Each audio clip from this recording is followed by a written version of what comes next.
بما ان بطولة كأس العالم هي البطولة الاعرق والاجمل والافضل في تاريخ كرة القدم، خليني في الفيديو ده عزيزي المشاهد وبمناسبة ان فاضل ايام بسيطة على انطلاق صافرة وركلة بداية كأس العالم قطر الدوحة 2022،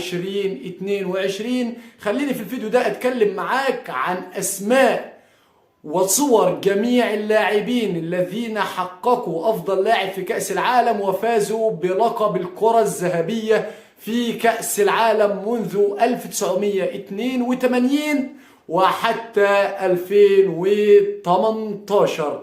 البداية عزيزي المشاهد هتكون مع الطليان، وفي 1982 حقق باولو روسي جائزة أفضل لاعب في العالم. أما في نسخة كأس العالم 1986 فكانت الكرة الذهبية وأفضل لاعب في العالم من نصيب الأرجنتيني، أفضل لاعب في تاريخ كرة القدم عزيزي المشاهد بعد بيليه، لأن أنا عندي بيليه بعدين دييغو أرماندو مارادونا أفضل لاعب في نسخة 1986، بعدين كريستيانو رونالدو، ورابعا ليونيل ميسي، ثم البقية يأتون تواليا. أما نسخة كأس العالم 1990 عزيزي المشاهد فكانت مرة تانية من نصيب الطليان، والمرة دي كانت من نصيب اللاعب سيلفاتوري سكيلاتشي لاعب منتخب إيطاليا. أما نسخة كأس العالم 1994 فكانت من نصيب السامبا البرازيل، وتحديدا اللاعب الكبير روماريو عزيزي المشاهد، لو انت ما شفتوش قبل كده مش هعرف اوصف لك جمال لمساته وحركاته وتكاته ابداعاته، فيستحسن ترجع تشوف ملخص لمسات وابداعات اللاعب الكبير روماريو. أما في 1998 عزيزي المشاهد فقبل أن أنطق الاسم دعوني أعطيه هذه التحية. في 1998 عزيزي المشاهد كانت الكرة الذهبية وأفضل لاعب في العالم من نصيب رونالدو الظاهرة، حرفيا كان إنجاز.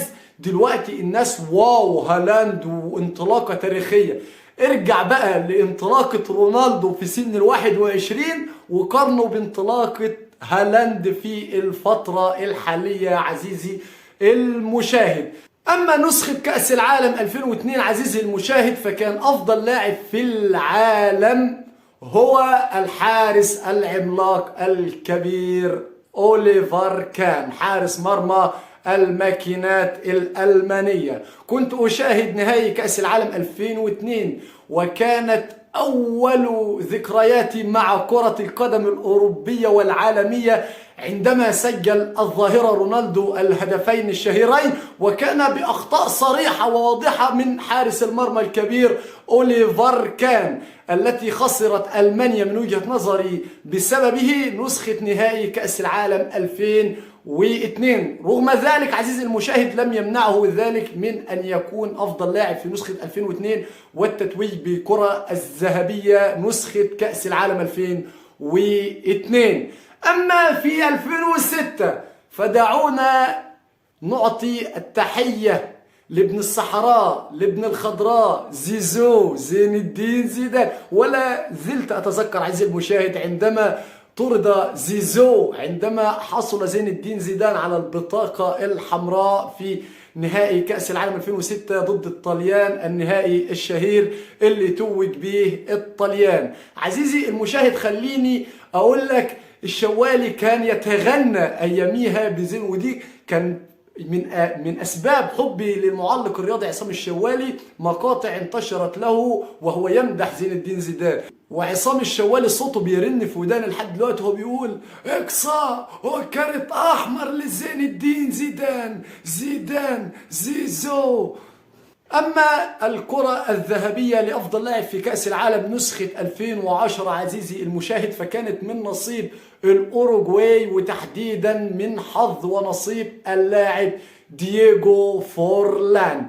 أما في 2014 عزيزي المشاهد فكانت من نصيب سيد المعيز على وجه الكرة الأرضية وأفضل معزة لمست الكرة في الأرجنتين وخارج الأرجنتين. في 2014 كانت الكرة الذهبية وأفضل لاعب في العالم عزيزي المشاهد، رغم خسارة منتخب بلاده لنهائي كأس العالم، إلا أن ليونيل ميسي على خطى أوليفر كان 2002 توج بجائزة أفضل لاعب في العالم. أما في 2018 النسخة الأخيرة لكأس العالم فكانت من نصيب ابن كرواتيا البار اللوكا المودريتش الرسام، أفضل العازفين في ريال مدريد. لوكا مودريتش كان هو أفضل لاعب في العالم نسخة كأس العالم 2018.